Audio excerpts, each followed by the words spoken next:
decade ago, I have not been in direct contact with the Indonesian punk scene for more than 10 years. Ever since I left Indonesia to study and now teach here in the States. So today, I'm going to update my thoughts about contemporary Indonesian punk cultures as a distant reader. I'm going to do it through revisiting the last paper that I wrote and presented about Indonesian punk titled Dancing Pogo with the Culture Industry, hence the addition of the word revisited in my presentation title for today. I hope it makes sense in the context of the theme of today's conference, doing local and doing global, and it's worthy of discussion. I truly appreciate any kind of feedback from the audience here.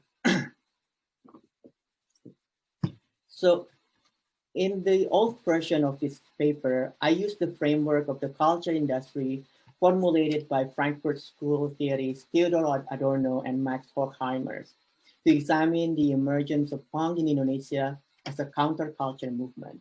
And I'm going to do that again. For those not familiar with Adorno's and Horkheimer's formulation of the culture industry, for them, it is a concept that refers to the commercialization of culture and how it perpetuates the dominant ideology. So back then, I argued that the emergence of punk as a counterculture movement in Indonesia, in the words of Horkheimer and Adorno, was made to pass through the filter of the culture industry. Punk was initially exported to Indonesia in the 1990s as a commercial package of quote-unquote anti-establishment music via major label distribution of commercially hyped groups such as Green Day and The Offsprings. At the time, the Indonesian youth, and I was one of them, were classified, organized, and labeled as the target market by the culture industry. I argued, then and now, significantly marks the development of the Indonesian punk movement up to the present. In the old version of this paper, I described how initially the culture industry presented the Indonesian youth with naturalized forms of punk. In this case, punk had already pre-designed, as to quote Horkheimer and Adorno again, feeble resistance which that very industry has inculcated in it, end quote. The culture industry had already understood that one of the characteristics of the global youth culture is its spirit for resistance. As Dylan Clark states in his chapter, to quote, the image of rebellion has become one of the most dominant narratives of the corporate capitalist landscape. The quote-unquote bad boy has been reconfigured as prototypical consumer, end quote. Therefore, when the culture industry brought punk to Indonesia, it promoted punk's rebellious ideology in order to capture the youth as consumer. Through such apparatuses as commercial magazines and radio stations, the culture industry encourages Indonesian youth to buy its cultural package. And to quote Leslie Hensworth in her work about punk and alternative music in the for Generation X, by promoting the artist's countercultural stances, the corporate music industry and the mainstream music press are disseminating and, more importantly, endorsing subcultural values, practices, and iconographies. So one such instance in my memory was when High magazine published a special high clip issue on punk in 1996, featuring Green Day, The Offspring, and Rancid. In my previous examination, I also connected my framework of the culture industry in the development of punk in Indonesia in the 1990s with the context of Suharto's New Order regime. The New Order state, with its repressive and ideological apparatuses, tried to control the lives of the people, including the youth. Excuse me. One of the state's tools to control the youth is through family institution. In his study of Indonesian street kids, or anak jalanan, as a form of subculture, Kirik Ertanto argues that according to the New Order state law, family decision-making is used as a tool to achieve national development. The youth is perceived as valuable national asset. Therefore, efforts to produce improved human capital should be executed as early as possible. This condition prompted the repressions of youth as their parents, the repression of youth by their parents as the extensions of the state's apparatuses. This is one of the reasons why some Indonesian youth were absorbed by punk as a cultural product. They were more than eager to accept punk's ideas of anarchism in order to resist the parent/state repressive culture. Then I also made a note about the class dynamic in the introduction of punk to Indonesia. I argued that the Indonesian upper middle class youth had a mediatory role in bringing punk and its anti-establishment, anti-consumerism, and anti-authoritarian ideologies to Indonesia. Since for a non-speaking English country like Indonesia, it was almost impossible for the working class youth to be able to directly access punk products from countries such as the US and the UK. So through the mediation of the middle class youth as both the prestige seeker and the connoisseur, punk products were disseminated to other youth who do not have direct access to them via bootleg records and Xerox copies of zines, such as Profane Existence, Maximum Rock and Roll, and Equalizing Distort. So here I argued that this quote-unquote illegitimate chain of distribution had many ways disrupted the position of the culture industry as a hegemonic commercial practice. Reflecting on this, the mediation of the Indonesian middle-class youth perhaps also explains why certain punk groups got popular among Indonesian punks compared to their contemporaneous compatriots, something that mystified Wallach at the time of his study of Jakarta punks. This was also where I pointed how through the quote-unquote unwilling incorporations with the culture industry, which I frame as a kind of pogo dancing, Indonesian punk developed their utopian goals as a counterculture movement. In this case, I questioned Horkheimer's and Adorno's argument that the culture industry, not for a moment, allows its consumers any suspicions that resistance is possible.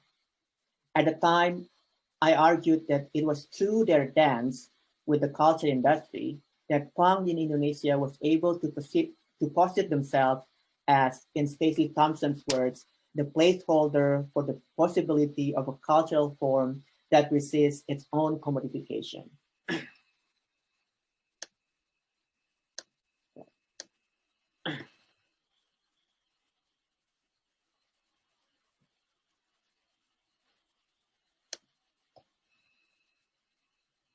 In order to support my argument at the time, I described several phases in Indonesian punk's dance with the culture industry. First, I looked at the mimicry phase of Indonesian punk, where they started to imitate quote-unquote conventional punk fashions, studded leather jackets, Doc Martens boots, mohawk hairstyle, and then formed their own band, first performing covers of seminal punk bands, and then writing their own songs, and also produced domestic version of punk zines. I argued that although this phase might confirm Horkheimer's and Adorno's assertions that in the culture industry, imitation finally becomes absolute, it was not a simple and immediate reaction.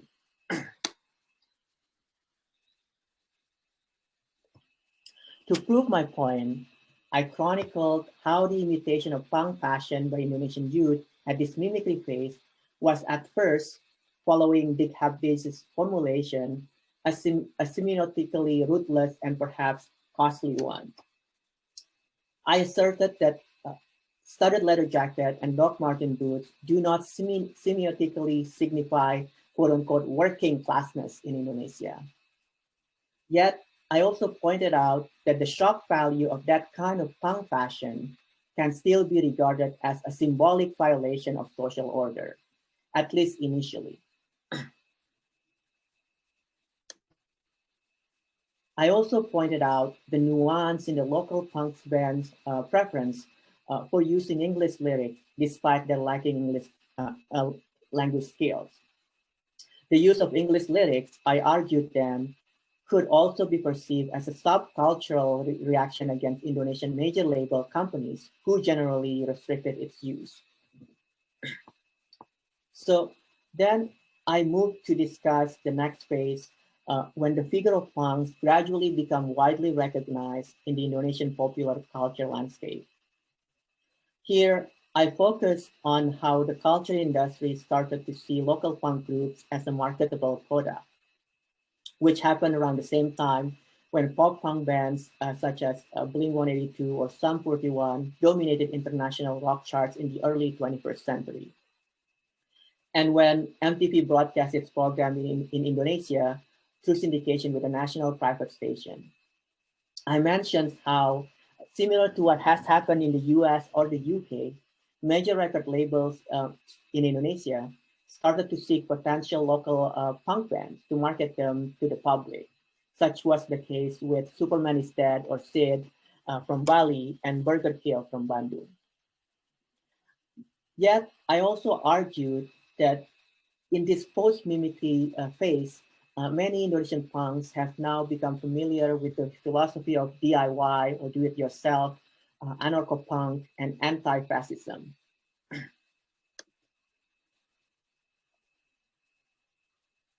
I asserted that just like some of the Indonesian punk bands went mainstream, some others grew more political and took a harder stance towards the culture industry.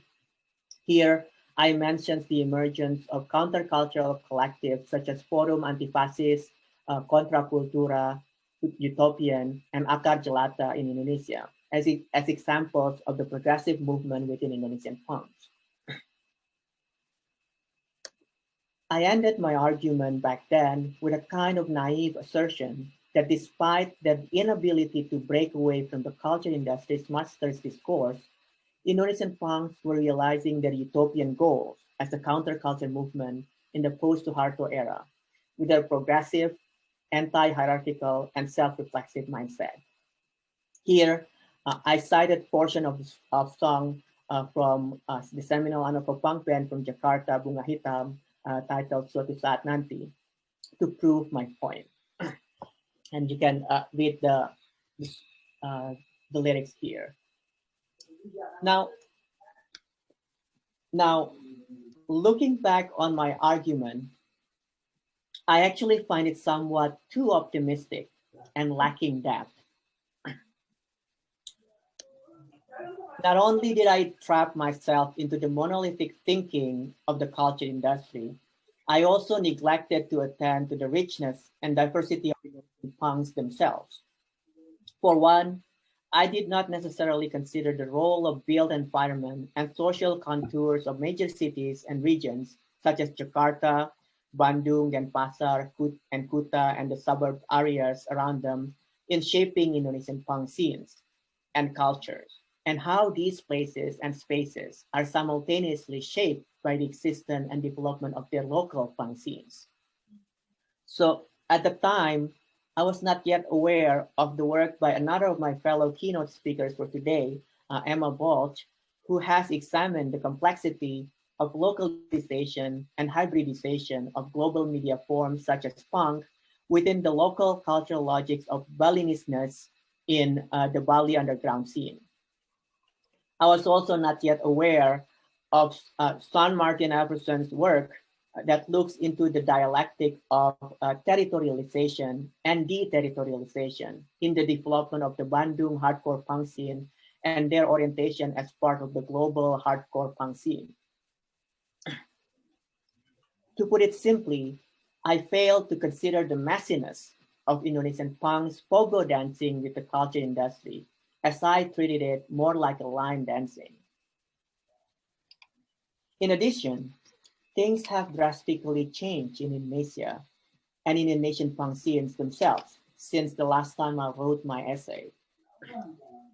For example, now Indonesia has a self-described metalhead as president, for better or worse. Social media platforms such as Facebook, YouTube, Twitter, and Instagram have also become so popular in the country. And there's also a worrying phenomenon of socio-political polarization in the country, mostly based on religious identity and populist nationalism. So all of which I believe have affected local and global expression of Indonesian punks.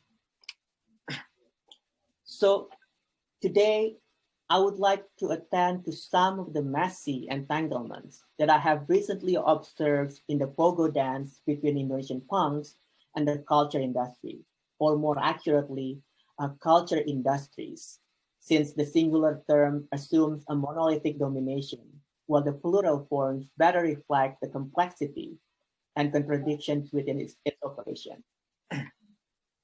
So I'm going to start with the phenomenon of the quote unquote religious turn of Indonesian punks, something that my fellow keynote speakers for today, Hikmawan Saifullah or Papap, examines in his article, Never Mind the Jahiliyah, Here's the Hijrah. And he will also probably discuss this in detail in his keynote speakers as well. So examining the emergence of religious underground collectives and hijrah groups that undertake Islamic proselytizations in the scene, such as the One Finger Movement, the Guraba Militant Tauhid, and the Hijrah Youth Movement, Saifullah suggests that this religious turn within the Indonesian underground scene is, to quote, a result of the absence of a coherent political left within the subculture and the high financial and social costs of maintaining underground culture and ideology, end quote. Now, I could not agree more with his analysis. However, I would also like to add that this religious conservative turn can also be understood through a larger picture in the landscapes of the cultural industries in Indonesia. Just as punk productions got commodified by the force of the cultural industries, which demoralized some of the participants in the Indonesian punk scene, according to Saifullah, the country has also witnessed the marketing and commodification of piety in Islamic teachings in the post-Suharto era. As discussed by scholars such as James B. Hossery and Marshall Clark, in the post-New Order era, there's a boom in the so-called pop Islam, which incorporates genres such as sastra Islami or Islamic literature, film Islami, Islamic film, and sinetron Islami, Islamic soap operas, along with other products that quote unquote breathe Islam. And also the popularity of pop preachers like Aagim and the late Jeffrey Al-Bukhari. So all these have contributed to this emergence of the so-called pop Islam. So the introduction and rapid popularity of social media platforms have also contributed to this growth of popular branding of Islam, especially among the middle class, in the form of micro-celebrities and influencers. And Emma Bolt and Alila Pramiyanti, for instance, discuss about the one phenomenon related to this, the hijabers on Instagram. I believe the phenomenon of the religious turn in Indonesian punk scenes cannot be wholly detached from this broad context. Perhaps the Indonesian punk scene has become the latest pop culture victim of this quote-unquote brand Islam.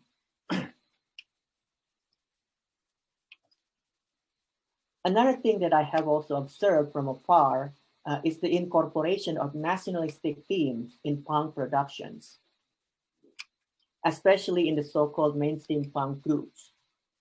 So consider, for instance, these lyrics from Superman is Dead songs, Jadilah Legenda or Be a Legend. Just going to read the English translation here. So for Indonesia, keep on going, even when destroyed and hurt, you keep on standing here. For Indonesia, be a legend. We can and we believe. Indonesian blood, I'm your thunder. Indonesian blood, booming forever. Indonesian blood, even when the storm is heading off, you will never disappear, even when the storm is heading off. Now, listening to the lyrics, I cannot help but wonder if this song were released during the New Order era, Perhaps the Suharto regime would be pleased with the Indonesian punk's patriotism, even when there is an interpretation that this song is dedicated to the working class. And here, SID is not the only group which incorporates nationalistic theme into their songs. I have also observed similar adoption in the songs from such groups as Pop Punk, Pee Wee Gaskins, Dari Mata Sang Garuda, or from the Eye of Garuda, and then the seminal alternative punk bands Netral with their song Garuda di Dadaku or Garuda on My Chest, and many other bands as well. So perhaps this quote-unquote nationalistic turn is one of the impacts of the shift in using the Indonesian language as the preferred lyrical language among Indonesian punk groups, something that Walat argues as enabling punk bands, Indonesian punk bands, to more successfully position themselves as the voice of local youth and develops a sense of the underground as a national scene. Perhaps this is also another consequence of the absence of the coherent political left in the subculture that Saifullah mentioned in the case of the religious turn in Indonesian punk. But again, I would like to look at this nationalistic punk phenomenon as a part of a larger trend in the Indonesian cultural landscape in post-Reformasi era. Indonesian punk's incorporation of nationalism develops around the same time when nationalism or expressions of banal nationalism, to borrow Michael Billig's formulation, re-emerges as a marketable product for the youth. I am somewhat familiar with this because I have done research on the phenomenon of digital nationalism in post-Suharto era. So from nationalistic themed movies such as Merah Putih, to nationalistic video games like Nusantara Online, to patriotic social media events like Upacara Bendera Digital or digital flag hoisting ceremony, the concept of banal nationalism has been rebranded into an appealing and marketable product for the Indonesian youth. And Indonesian punks have experienced this as well.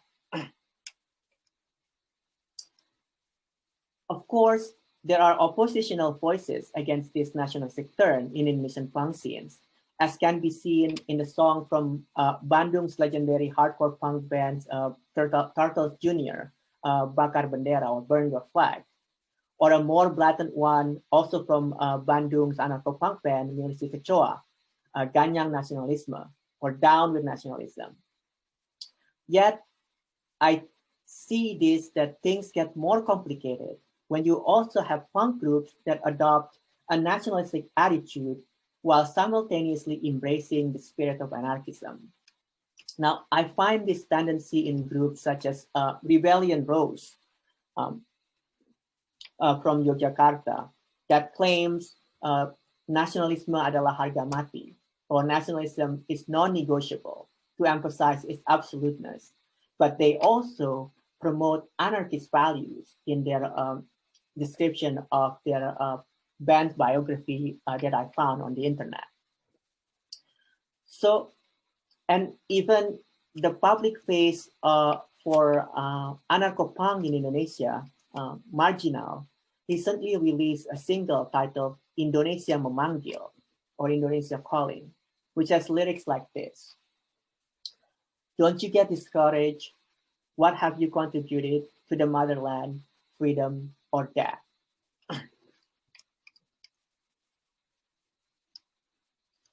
Perhaps the marriage between nationalism and anarchism in Indonesian punk has not necessarily turned into the adoption of national anarchism as a rebranding of totalitarian fascism yet. But it does not mean, in my opinion, it does not mean that it will not turn into a dangerous territory, given the global history of fascist co-optation of punk, as seen in the skinhead bonehead phenomenon, and also the recent embrace of populist nationalism in Indonesia. There is also a phenomenon of folk culture revival in the Indonesian punk scene, which I think of it as a kind of offshoot of this nationalistic turn. One example of this is Pangklung, who combines underground style with traditional Sundanese bamboo percussion instruments such as calung and angklung.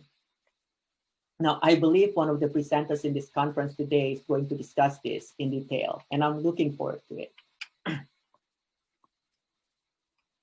Now, the last thing that I would like to discuss in regard to the complexity of the Indonesian punk's pogo dance with the culture industries is something that I myself am also complicit in, which is the adoption of popular social media and streaming platforms such as YouTube and Spotify in the local and global circulation of Indonesian punk's productions. This is of course not unique to Indonesia only, because these platforms are popular globally. However, it adds another layer of messiness in the adoption of principles like DIY or anarcho-punk by the Indonesian punk. Now, let us use YouTube for example here. YouTube as a digital platform has grown from amateur video sharing platform to become one of the world's most powerful digital platforms, covering not only music, but also things like makeup tutorials, how-to videos, and other stuff. It is also my go-to platform to get my fix on of Indonesian underground punk scene. On YouTube, I can watch music videos from some of my favorite bands like Turtles Jr. or Jeruji or Senda Jepit and many more.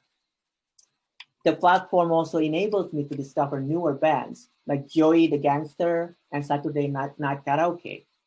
So in a way, YouTube has become one of the principal media for many Indonesian punk groups to participate in the global underground marketplace. However, YouTube is also a for-profit platform. In fact, YouTube and other popular digital platforms have been categorized by several media scholars as the representative of platform imperialism or platform capitalism. YouTube is also not neutral in its technological design, with its algorithmic architecture that creates a particular participation framework that calculates how many times a video is watched or clicked, how many times people like or dislike a video, how many people share it on another platform, etc. YouTube has encouraged a certain mode of usage over another here. And this can create interesting circumstances for Indonesian punk groups, especially those who espouse DIY ethics. For example, Marginal's music video, Luka Kita, or Our Pain, from their official YouTube channel, has garnered more than 900,000 views on YouTube. It's a modest number, but it's quite a lot. And it's liked by 9.6 thousand people and disliked by 224, and also have 609 comments. Now, what does this mean for the anarcho-punk band? Do they care about this transparent data of those who like and dislike their video?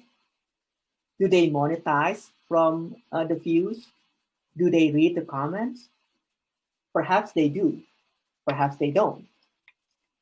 However, these algorithmic metrics are the principal logic of YouTube platform, and it is hard not to notice them or not care about them when we use the platform. Yet, I also believe that this is a much more complex situation than the discourse of sellout or simple commercialization.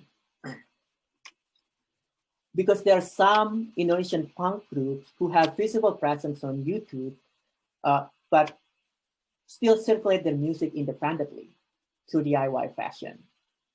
In addition, those who resist participating on YouTube can still have a quote-unquote phantom presence in the platform. So for instance, Jakarta anarcho-punk band Bunga Hitam is well known for their stance against any type of non-DIY media. But you can still feel their presence on YouTube in the form of videos posted by their quote-unquote fans, who sometimes also request their audience to like and subscribe to their videos. So this gets more complicated here. This entangled situation happens because digital platforms like YouTube operate within a dual logic of commercialism and community that relies on the existence of networks. To paraphrase Ulysses Mejia's work, Of the Network, while network platforms are responsible for privatizing and commodifying social relations, they also have made sociality more vibrant and interconnected, making it easier, not harder, to express oneself, exercise one's rights, organize against injustice, give voice to minorities, democratize knowledge and cultural productions, and so on. Thus, in the case of the Indonesian punks' adoption of the digital network platforms like YouTube, perhaps it is because their benefits outweigh the costs. So to end my presentation, I would like to offer a kind of reflection about this updated pogo dance that I observed between the Indonesian punk and the culture industries. First, it surely creates a much messier and entangled landscape of Indonesian punks and their politics. But if you think about it, pogo dancing or moshing is always messy and can be chaotic. There can be antagonism. Even fights sometimes break during pogo dancing. So perhaps this messiness is always expected from punk. Second, while it seems that the Indonesian punk may lose their oppositional and progressive balance, considering the religious and nationalistic turn within their scene, as well as their adoption of various digital platforms that privatize and commodify social relations, I am still cautiously optimistic with their persistent potential as resistant alternative community that can disrupt and challenge the contemporary forces of the culture industries. And lastly, perhaps with its ambivalent characteristics as both quote unquote resistant and commodified, the Indonesian punk scene is not striving to accomplish a utopia, as I initially suggested, but it is more for developing a heterotopia, a counter side, in which the real sides, all the other real sides that can be found within the culture, are simultaneously represented, contested, and inverted. Thank you. Thank you so much, Isul. That was really interesting. I actually have two questions from the members. The first is from Andy. Pak Isul, do you think punk has its significant influences in this pandemic era? Maybe how do you feel to his punk rejects the so-called mainstream system? Should I answer it now, or do you want me to collect all the question, or I mean, it's up to you. Let's answer this one first, and then we'll continue the second one. Okay, so this is an interesting question, Andika. Thank you for the question. So it's a tough question as well.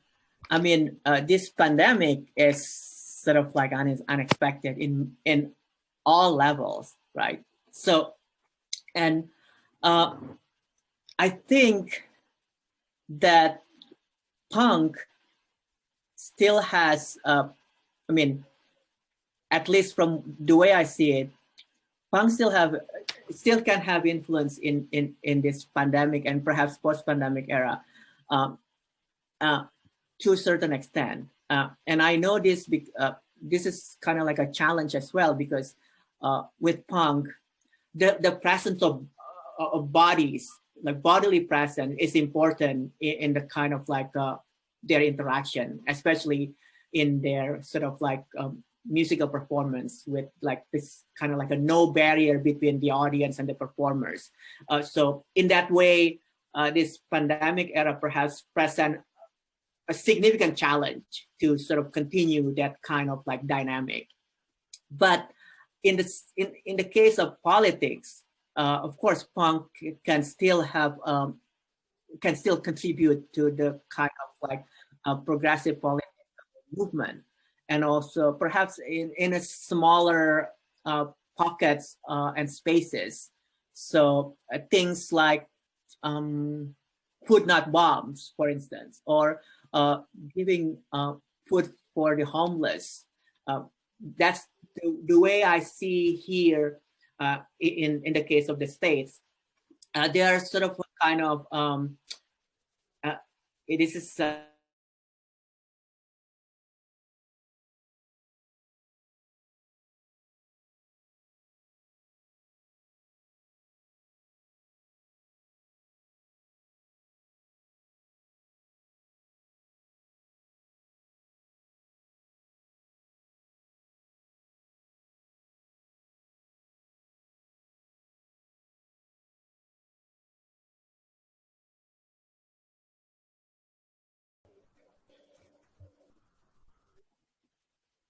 I mean, do you think that pandemic as a mainstream culture? I mean, because pandemic happens to everyone. Is sort of pandemic doesn't know. Pandemic doesn't care whether you punk or not. That's just a simple way to say it. So, I mean, whether you reject it or not, it happens in this case. So. All right. I hope that answers your question. If your response, we just read out in chat, Andika. Let's move to the next question. Question from Miko Bagas. Excuse me, sir, but how many people? But many people that punk is they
something wrong with them. It's just that they don't necessarily conform with the norms. But the question is here is not whether they're right or wrong, but it's whether it's sort of like the dynamic between the hegemonic society and the kind of resistant society. And in this case, punk choose to position itself as a kind of resistant society, as a kind of like challenge to the kind of the challenge to the issue, the problems in the society, and with their kind of on your face kind of challenge. So for me, punk, this can be different for everyone, but for me personally, the way I embrace punk philosophy here is the kind of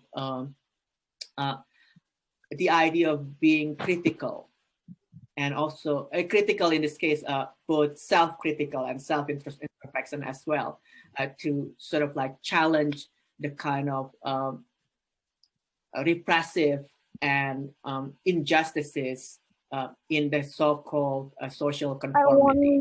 No. So So that's my sort of understanding about the.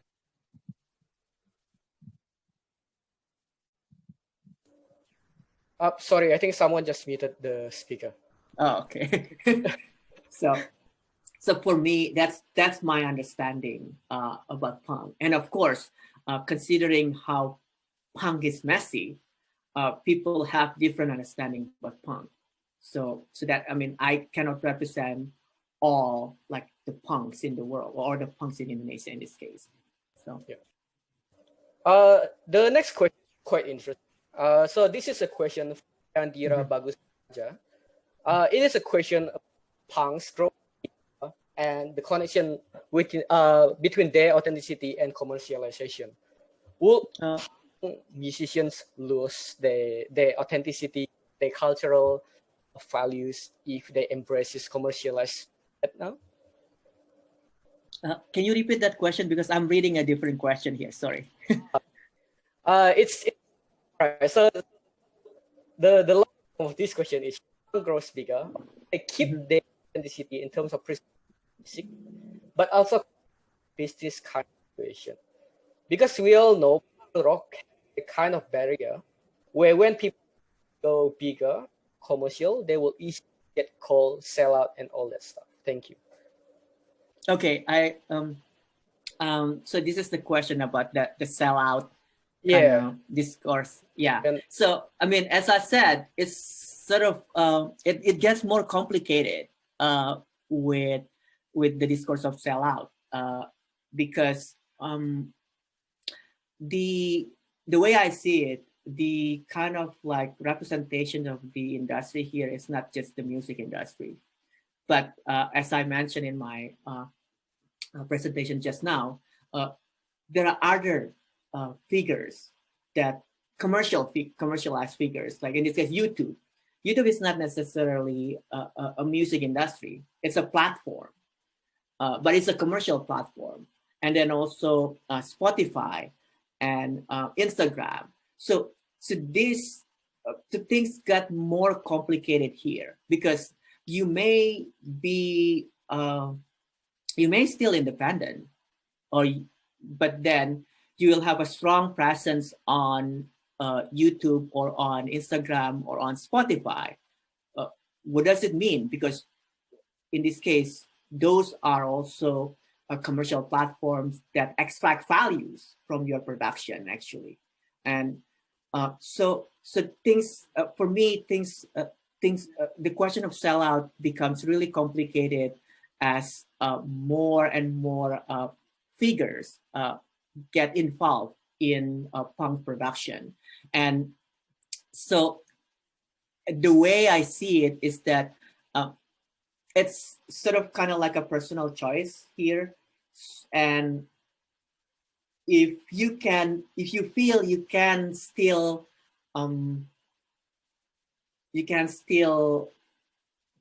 sort of guard, or you can still maintain your independence by joining major label or by performing on YouTube or by having an Instagram account, then that's your personal choice. And my sort of kind of like concern is that to what extent that this sort of like participation make you lose your own kind of independence. And for me, it's all about perseverance. It's all about endurance. So as long as punks can endure themselves in their dance with the culture industries, then they can still survive. I mean, that's my idea about kind of like the heterotopia in this case. So I hope that answered your question. So would they be less authentic if they embrace, for example, YouTube stuff on YouTube, SoundCloud? Are they still like punk? It's hard because, as you can see, and because this doesn't only happen to Indonesian punks, because you can see on YouTube punks that considered as like street punks or anarcho punk, some of them have presence on YouTube. They have music videos on YouTube. Now, perhaps in this case, it's because many of them, they don't realize that these platforms are actually part of this kind of like the new emergence of platform capitalism or platform imperialism. And also because, as I said, the benefits outweigh the costs for them, because that's how punks get connected as a kind of like a global scene. And that's how I myself sort of kind of like connect with the Indonesian underground punk scene to this sort of like, so it's hard. I mean, I cannot say that they will lose their authenticity here, especially since if they still sell their like CDs or vinyl or like their products through independent channels, then that's sort of got like messed up. I mean, it gets messy here. So that's why this messiness is the one that I'm really interested actually. Yeah. I actually the for the because we are this is a question from Miko Bara. From Ricky Sasono. Rizky, yeah, that's the one that I read. Yeah. Okay, does this punk correspond to market/capitalist economy, while those who do not glorify nationalism or questioning national politics resemble those who are in the economy in general? Okay. Well. Okay. What does it mean by the gift economy here? I guess I wasn't sure the kind of concept of the gift economy here.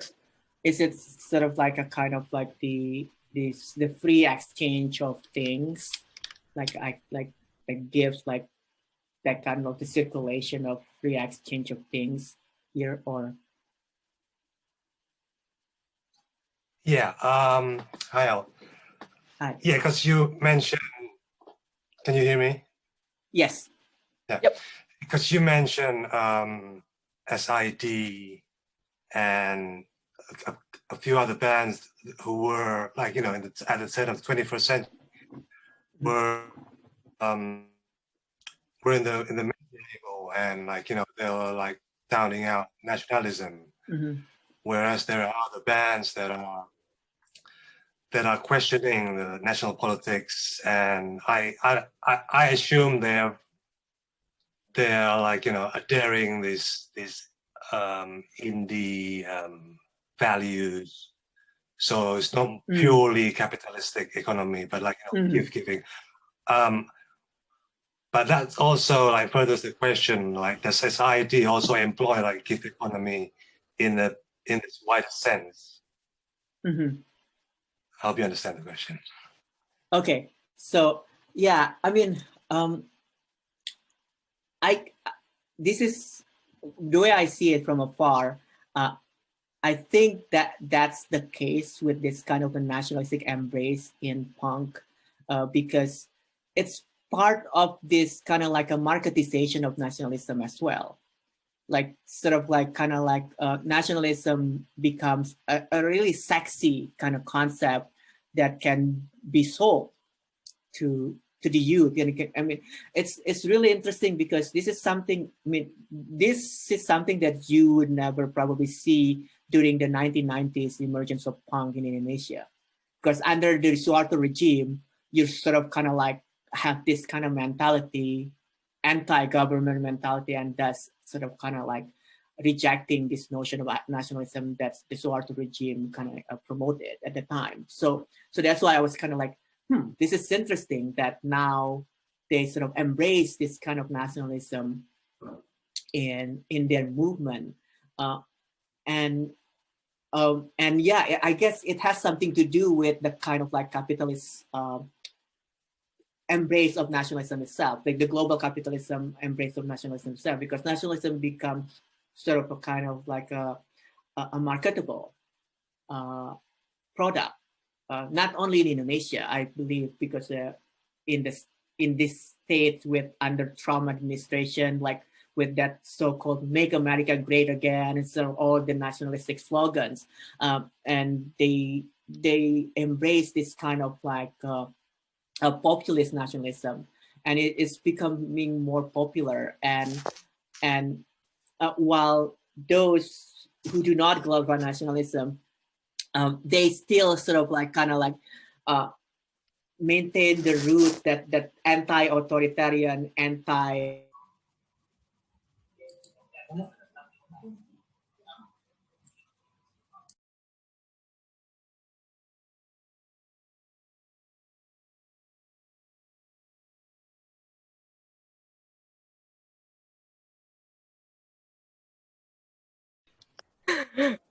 Answer that?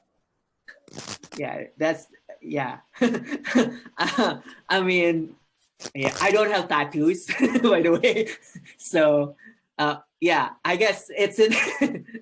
That's sort of like the kind of like interesting sort of like stigma in Indonesia with this because punk is also sort of got overlap with this notion of preman, right? Like this preman or thugs. So that's sort of like there is a kind of uh, stigma. Yeah, it's kind of like a overlapping stigma between punks, thugs, criminals, and that's not necessarily unique to Indonesia as well, because here in the States also, I mean, there's that kind of like, I mean, it's getting less and less, but there's in some cases, in some mostly like a rural areas, there's that kind of like stigma as well of like this kind of so people with tattoos or people with like people essentially people who are different.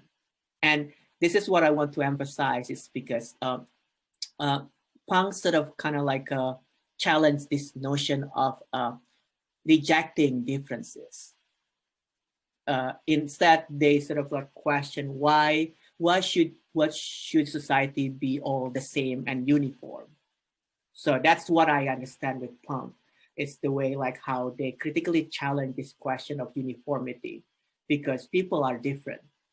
I mean, each people are different. So you cannot just argue. I mean, you cannot argue that people with tattoos are always punk or always criminal, because people can express their differences in many ways, and that's what punk idealism that I sort of like agree here. Yeah, I think it'll be if the question is the shifting perspective, Preman as free, because Free man, yeah, men are those against the system. They are the yeah, for the people, but not those they're being classified as oh you because you're Preman and all that kind of stuff. I think it'll yeah. be It's yeah. interesting because like Marginal, for instance, they sort of kind of like refigure the notion of Preman, a free man, as a kind of like this independence kind of like figure. But if you see, for instance, the Act of Killing documentary about another sort of like proclamation of Preman, in this case, those who butchered the PKI during the sort of like the 1966. So that there's that kind of like overlap in Indonesia, and which is interesting. Yeah, I agree with you, William. It's really interesting here to think about this, all these overlapping stigmas and overlapping sort of like association and definition about Preman. Yep. I don't think we have time to do all the questions. Just anyone want to? I'm reading one question here. Do we still have time, by the way, William? Technically, we don't. But Okay. this step is not sure the management of time. So Yeah. Go for it. Answer the question that. Yeah, so I'm reading this, like, should punk grows bigger, or should they keep their authenticity in terms of presenting their music, but also connected business kind of situation? Because as we all know, punk rock had their kind of barrier where when people try to go bigger and more commercial, they would easily. Oh, okay. Oh, is this the one that you asked, by the way, William? Yep. Yeah. Okay. So, yeah. I mean, I already answered that question.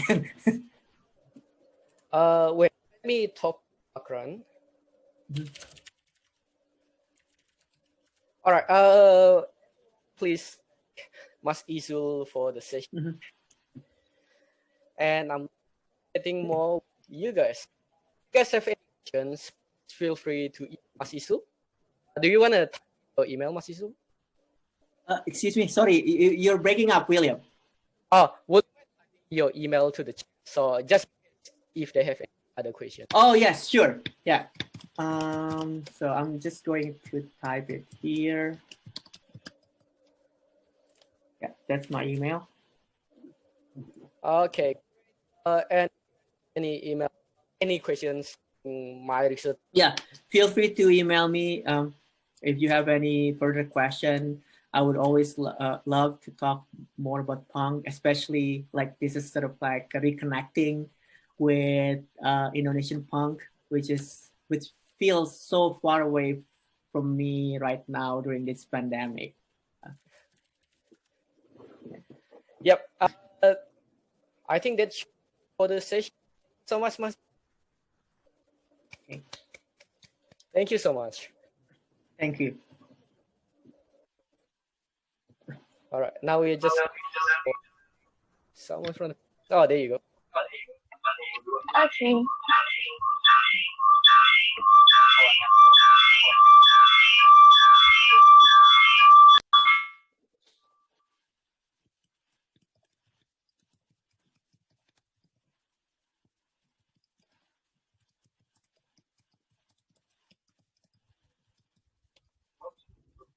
Okay. And thank you very much to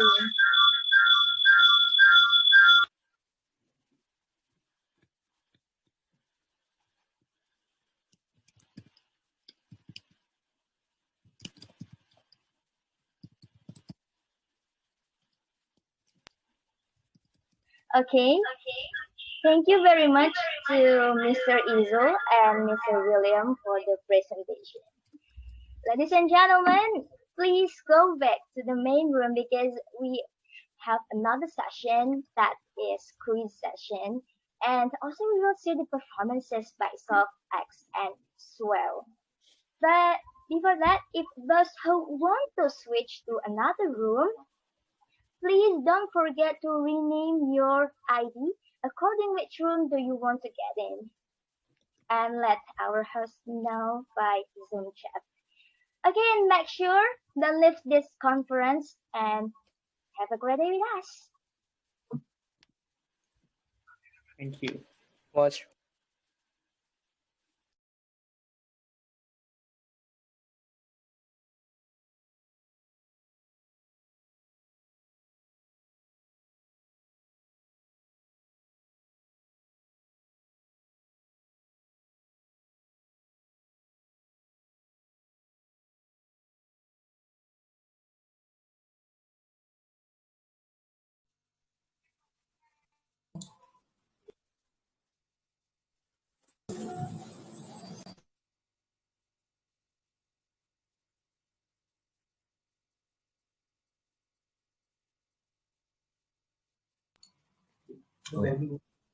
Hello, welcome to the main.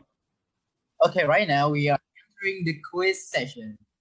So we would like to give you an easy question. If you know the answer, just type your answer on the chat session. Okay, the chat section. If you know the answer. Okay, wait for a minute. And this is the first question. If you know the answer, just type the answer. Too late. My time has come. Send shivers down my spine. God is aching all the time. Okay, what's the title of Lyrics. Yes. Type your answer in the chat. Hello. Okay, we already Bohemian Rhapsody. with Bohemian Rhapsody. Bohemian Okay, the Rhapsody. winner is Queen. Bohemian Rhapsody. Queen. Mr. or Mrs. Car Anashim. Okay, congratulations to Car Anashim. You have won a free tote bag from PSN Indonesia.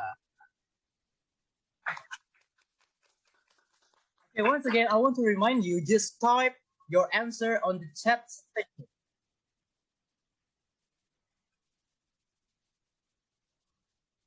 Yes, if you know the answer, just type it on the chat session.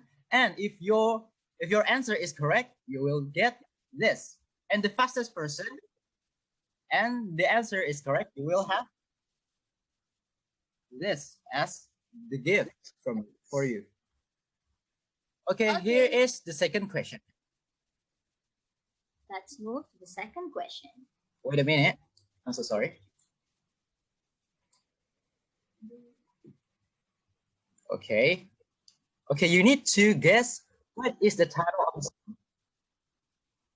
Okay, listen to this song carefully.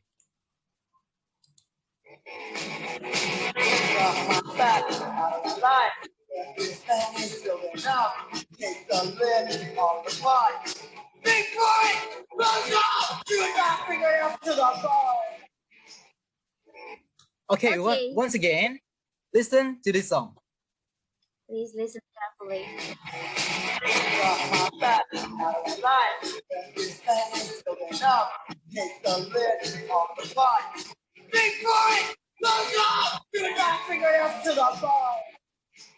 Okay, if you know the answer, just type your answer on the chat. Okay, let's go. Okay. Okay, please answer the question. The faster can get. The fastest person who answers this will get Say yes. free topic from us. Yes. Okay, come on. We're waiting for all of you to answer this question. Yes, leave me alone. Congratulations to Zahro. Congratulations.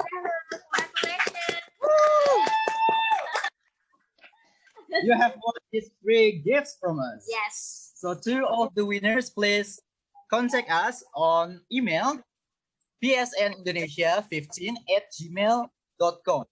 Once again, psnindonesia15@gmail.com. Okay, congratulations to all of the winners.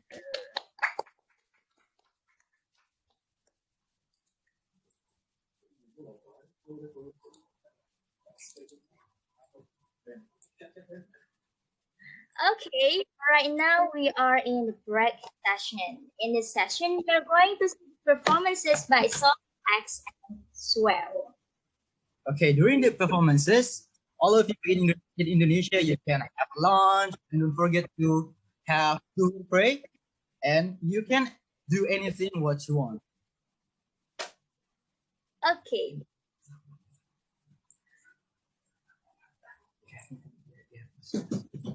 If you just up, please, I remind you to wash your face, forget to brush your teeth, and let's start always this conference. Okay, after the performances, we are going to enter the panel session. Okay, in the breakout A, we will have Mrs. Eka Wardini Dukut as the moderator, and the title of our first panel session is Defining Pieces of Culture, of Subculture. Okay, and the panel session in breakout B, the title is Stories of the Communities, which will be led by Mr. Udman Rizky. Okay. Yasir will present the Open University of Jakarta Choir Club sings virtual choir during the pandemic COVID-19 lockdown. Okay, Mas Khairul Rizky, are you ready to present your presentation? Okay, sure. Okay, I will turn my microphone off, and according to the plan, your presentation will be 20 minutes. Start from now, please, Mas Rizky. Okay, thank you, Bung Moderator.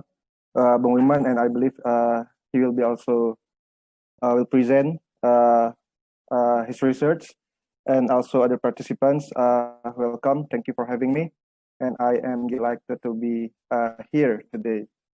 Is it possible for me to share my screen?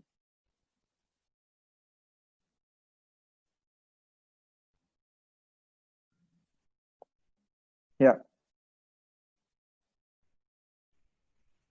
Is it visible for everyone? Yes, Mas Rizky. Okay. Uh, well, thank you once again. And I'm so happy today having a chance to share or discuss one of my mini research. Unfortunately, I don't really talk about punk or other subcultures or music related discussion, but still I will discuss about the women, yeah, and I believe we are agreed that women, especially in Indonesia, are still marginalized, discriminated, yeah, politically, structurally, or culturally, yeah, and usually we still see many criminal that make women as victims.